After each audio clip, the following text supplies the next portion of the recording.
ضرب الله مثلا رجلا فيه شركاء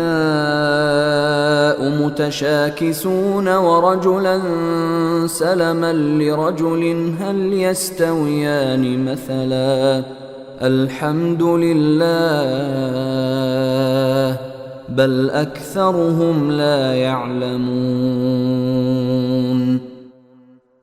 اللہ نے ایک مثال یہ دی ہے کہ ایک غلام شخص ہے جس کی ملکیت میں کئی لوگ شریک ہیں، جن کے درمیان آپس میں کھینچ تان بھی ہے، اور دوسرا غلام شخص وہ ہے جو پورے کا پورا ایک ہی آدمی کی ملکیت ہے۔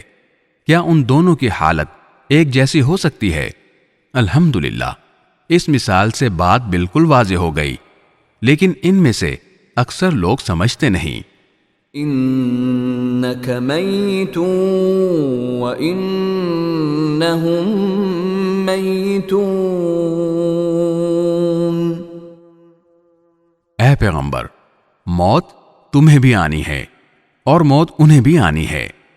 ثم انکم یوم القیامة عند ربکم تختصمون۔